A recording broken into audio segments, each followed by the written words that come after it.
सबसे पहले तो मैं अल्लाह रब्बुल इज़्ज़त की बहुत ज़्यादा शुक्रगुजार हूँ कि उसने मुझे इतनी इज़्ज़त दी और इस मकाम तक पहुँचाया कि मैं अपनी लाइफ के जो फैक्ट्स हैं, जो जर्नी में आपके साथ शेयर कर सकूं। मैं बहुत ज़्यादा शुक्रगुजार हूँ भारत विकास परिषद की प्रेसिडेंट सुनील शाह की, और उससे ज़्यादा शुक्रगुजार हूँ यहाँ पे हमारे प्यारे डॉक्टर अनिल मुरारका सर की, जिनके सपोर्ट की वजह से हम बहुत सारी जगह पे जाते हैं और लोगों को मोटिवेट करते हैं। और जितना डॉक्टर अनिल मुरारका सर एक डिसेबिलिटी को लेकर जितना कंसर्न्ड है, उतना मैंने किसी को नहीं देखा। तो I really thankful for him for that. 2008 मैंने अपना 10th क्लियर किया था। मैंने टॉप किया था पूरे जोगेश्वरी में विद 92.15% लेकर, और मेरा ख्वाब था कि मैं डॉक्टर बनूं और लोगों को सर्व करूं। मैं मिडिल क्लास से ताल्लुक रखती हूँ। मेरे जो अब्बू हैं वो वेजिटेबल वेंडर हैं, तो हमारे घर पे बहुत फाइनेंशियली प्रॉब्लम थी। तो मेरा बस एक ख्वाब था कि मैं डॉक्टर बनूं, लोगों की हेल्प करूं, और उसके लिए मैंने साइंस में एडमिशन लिया। देन 11 साइंस जब मैंने एडमिशन लिया, मेरा कॉलेज बैंड्रा में था और मेरा घर जोगेश्वरी में। मैं रोज लोकल ट्रेन से ट्रैवल करती थी Jogeshwari to Bandra. 7 October 2008 that was the day जब मैं कॉलेज से घर वापस आ रही थी।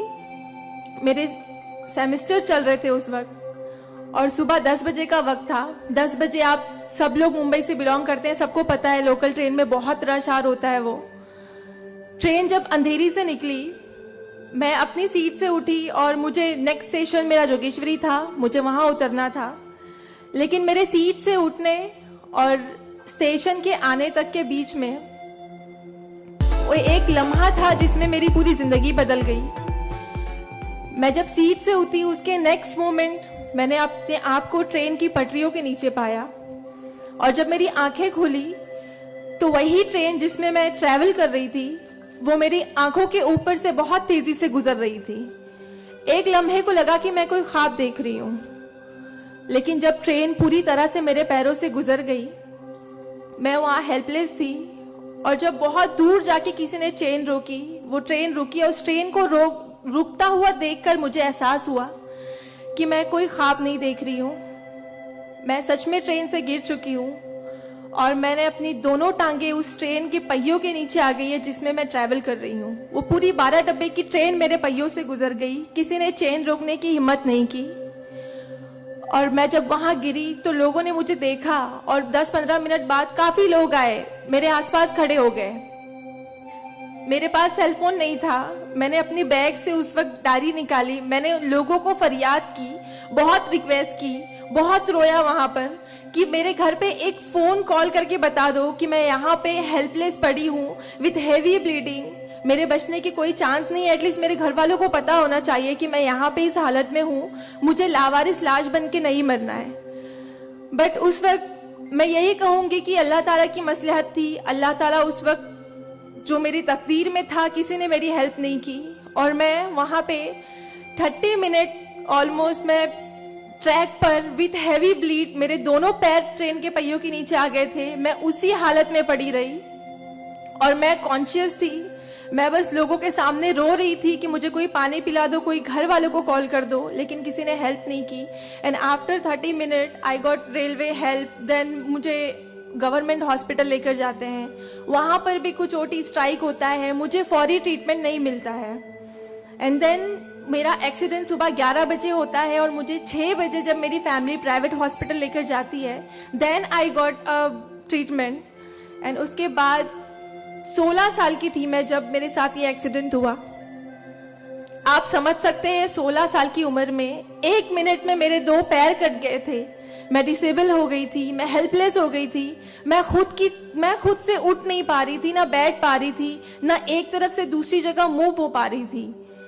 मैं मेंटली डिसेबल हो गई थी, फिजिकली डिसेबल हो गई थी, और फाइनेंशियली कंडीशन भी काफी वीक थी। वो सारी चीजें मेरे दिमाग में चल रही थी और जब लोग मुझे देखने आते थे तो कुछ लोग हमदर्दी में नेगेटिव कमेंट्स भी करते थे कि 16 साल की बच्ची है, 2 पैर खो दिए हैं, सारी जिंदगी माँ बाप के ऊपर बोझ रहेगी, ये जिंदा क्यों है, इससे अच्छा ये मर जाती।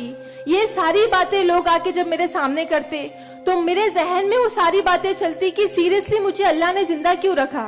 जब मुझसे दोनों पैर ही लेने थे 16 साल की उम्र में, मैं खुद से मूव नहीं कर सकती हूँ, मेरी मम्मी को इतना सब कुछ झेलना पड़ रहा है। जिस उम्र में मुझे अम्मी की हेल्प करनी चाहिए उस उम्र में वापस से मम्मी मुझे गोद में उठाकर लेकर जा रही है, वापस से मेरी खिदमतें कर रही हैं। तो मेरी जिंदगी का मकसद क्या है?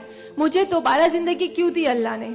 मैं बहुत शिकायतें करती थी अल्लाह से, मैं बहुत रोती थी, लेकिन उस मुश्किल वक्त में मेरे कॉलेज, मेरे स्कूल टीचर्स और बहुत से ऐसे नेक बंदे भी थे जिन्होंने मुझे हौसला दिया। उनमें सबसे पहले मेरी फैमिली आती है, मेरी बड़ी सिस्टर की फैमिली आती है।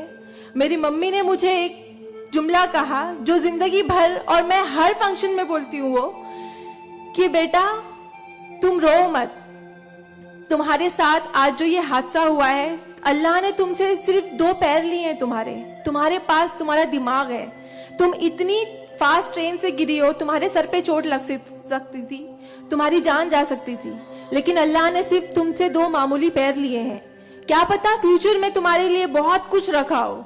तब मुझे बातें उनकी समझ नहीं आती थी, लेकिन अल्हम्दुलिल्लाह अल्लाह का लाख लाख शुक्र है कि आज इस मौके पर जब लोग मुझे एज अ इंस्पिरेशन समझते हैं, एक आइडियल करते हैं, तो मुझे समझ में आता है कि मेरी अम्मी सच बोलती थी कि हौसला रखो, सिर्फ 2 टांगे गई है। आज मैं जब अपने प्रोस्थेटिक लेग से चलती हूँ तो लोगों को पता नहीं चलता कि मेरे पास 2 पैर नहीं है। मेरा एक पैर थाइस के पास से नहीं है, दूसरा नी के पास से नहीं है, बट लोगों को ये अंदाजा नहीं होता है। तो बस मेरी अम्मी ने जो एक बात कहा था कि अल्लाह पे यकीन रखो बच्चा, तुम्हारे साथ जो हो रहा है और जो होगा वो सब अल्लाह ने प्लान किया हुआ है, तुम बस हिम्मत मत हारो कभी भी, और बस डटे रहो अपने जुनून के पीछे कि तुम्हें डॉक्टर बनना है। तुम्हारी 2 टांगे नहीं तो क्या हुआ, तुम्हारे पास दिमाग है, तुम ज़हीन हो, तुम आगे बढ़ो। और क्या पता तुम आगे लोगों को आइडियलाइज कर, लोग तुम्हें आइडियलाइज करें इस चीज को लेके। मेरे doctor Sanjay Kantharia, orthopaedic surgeon, उन्होंने सबसे ज्यादा सपोर्ट किया इस बात को लेकर कि तू डॉक्टर बन। मैंने अपने जीने की उम्मीद छोड़ दी थी, डॉक्टर बनने की उम्मीद छोड़ दी थी, लेकिन जब उन्होंने मुझे बताया कि तुम डॉक्टर बन सकती हो, तुम बनो, देन मैंने प्रिपरेशन स्टार्ट की। सीईटी कॉमन एंट्रेंस टेस्ट होता है to getting admission in medical college, मैंने वो क्रैक किया। I got 3rd rank all over Maharashtra in PH quota. And after that मुझे बहुत खुशी हुई कि मैंने 3rd रैंक क्लियर किया है। Now I got admission, I will get admission in MBBS.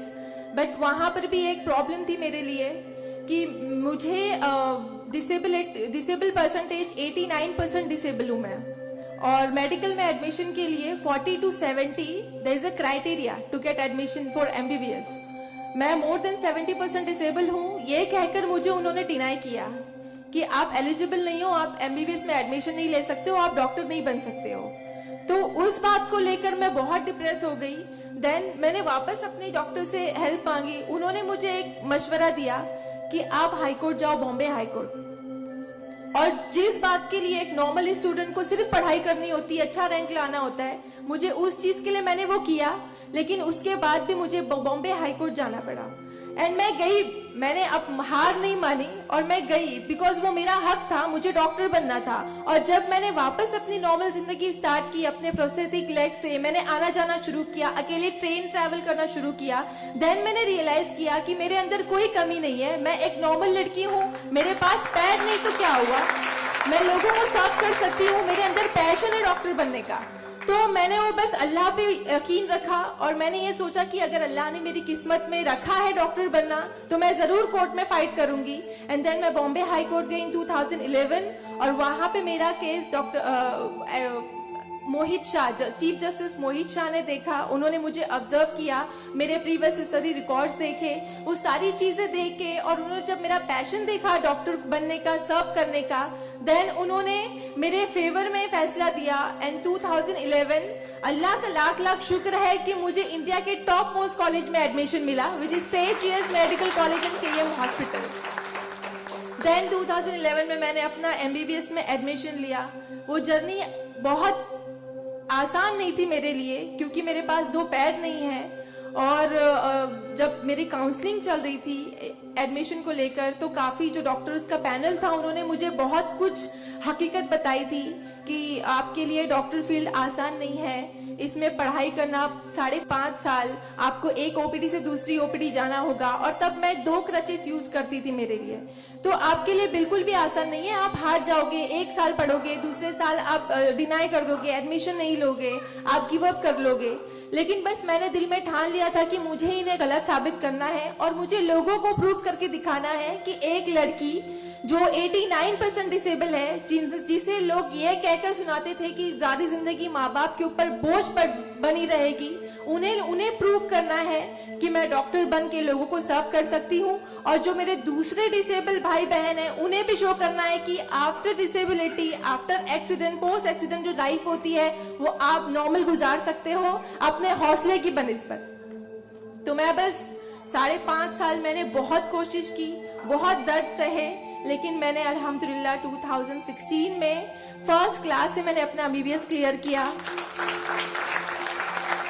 और इस बात को देखते हुए मुझे बहुत खुशी होती है, इस बात को बहुत प्राउड मोमेंट था मेरे लिए कि इन 2016 ऑन वुमेन्स डे 8 मार्च मुझे बॉम्बे हाई कोर्ट में फेलिसिटेट किया गया, जो एक हिस्टोरिक मोमेंट था वहां पर कि आउटसाइड से किसी को उन्होंने फेलिसिटेट किया। देन उसके बाद मुझे काफी कॉल्स आए एज अ मोटिवेशनल स्पीकर, मुझे काफी अवार्ड्स मिले। और तब मैंने सोचा कि मेरी जर्नी सिर्फ एमबीबीएस तक नहीं है, मुझे लोगों को और प्रूव करना है कि 89% डिसेबल होके अगर मैं एमबीबीएस कर सकती हूँ तो मुझे मेडिकल फील्ड की हायर डिग्री अचीव करनी है, which is MD, medicine in doctor in medicine. Then मैंने उसके लिए भी कॉमन एंट्रेंस टेस्ट दिया and again I got third rank in all over Maharashtra. और यहाँ पर भी देन अगेन उन्होंने प्रॉब्लम क्रिएट की मेरे लिए। After completing my MBBS with flying colours, उन्होंने वापस मेरा मेडिकल एडमिशन डिनाई किया कि आप नहीं कर सकते हो because you are 89% disable. Then मुझे एक बहुत हम्बल इंसान मिले, member of parliament Kirit Somaiya sir, उन्होंने फौरन से मेरी एप्लीकेशन सेंट्रल हेल्थ मिनिस्टर के पास लेकर गए और वहां से विद इन 2 डेज ये जो क्राइटेरिया है 40 to 70% डिसेबिलिटी का मेडिकल में एडमिशन के लिए, this is a 20 years old clause, और विद इन 2 डेज ये क्लॉज चेंज करवाया उन्होंने बिकॉज ऑफ माई एप्लीकेशन। वो क्लॉज चेंज होके बस ये है कि मिनिमम 40% क्राइटेरिया है और मोर देन 70% जो भी डिसेबल हैगा they will get admission in medical field. तो मेरी जो जर्नी थी यहाँ तक की, और उसके बाद मैंने रिसेंटली 2019 में मैंने एमडी में एडमिशन लिया और with same college Seth GS medical college in KM hospital, और मैं अभी रिसेंटली फर्स्ट ईयर रेसिडेंट हूँ एमडी पैथोलॉजी में। मेरी जो यहाँ तक की जर्नी है मैंने बहुत अच्छे से तो नहीं बताया आपको, लेकिन बहुत सारी बातें मिस है इसमें बिकॉज मेरे पास टाइम नहीं है, आप लोगों को भी लेट हो रहा है। लेकिन ये सारी जो मेरी जर्नी है ये सब बताने का मकसद यही है आप लोगों को कि जिंदगी में देखो चाहे कुछ भी प्रॉब्लम आए, बिकॉज मेरी लाइफ में मुझे लगता है कि सारी प्रॉब्लम्स थी, फाइनेंशियल प्रॉब्लम्स थी, फिजिकल प्रॉब्लम थी, मेंटल प्रॉब्लम थी, सारे ऑड्स थे मेरी लाइफ में, लेकिन मैंने बस 2 चीजें ध्यान में रखी। एक तो मेरी अम्मी की बात कि अल्लाह पर यकीन रखो, अल्लाह अपने बंदों से 70 माओं से ज्यादा प्यार करता है। एक माँ हमारी छोटे से दर्द को बर्दाश्त नहीं कर सकती, वो तो 70 माओं से ज्यादा प्यार करता है, तो हमें दर्द में कैसे रख सकता है वो, तो उसने जरूर कुछ अच्छा रखा है हमारे लिए। अगर छोटी सी प्रॉब्लम आई जिंदगी में तो उससे हार नहीं मानो, उससे लड़ना सीखो, हमेशा अपना हौसला जिंदा रखो, बिकॉज आपके पास अगर हौसला है तो आपकी लिए जिंदगी जीने की उमंग रहेगी, बिकॉज बगैर हौसले के कोई जिंदगी नहीं जी सकता। तो आप लोग प्लीज अगर छोटी से छोटी प्रॉब्लम भी आए, कोई भी परेशानी आए, आप लोग लड़ना सीखिए और जिंदगी जीना सीखिए। बिकॉज मेरे एक्सीडेंट के बाद मुझे अगर मैं इतनी सारी कोशिशें नहीं करती तो मैं आज यहाँ पर खड़ी होके एज अ डॉक्टर आप लोगों से इंटरेक्ट नहीं हो रही होती। तो बस कभी भी हार मत मानिए। और ये एक शेर है आप सबके लिए, हौसले की तुरकश में कोशिश का वो तीर जिंदा रख। तरकश मतलब जिसमें तीर रखते हैं। हौसले की तरकश में कोशिश का वो तीर जिंदा रख, हार चाहे जिंदगी में सब कुछ, हार जा चाहे जिंदगी में सब कुछ, मगर फिर भी जीतने की उम्मीद जिंदा रख।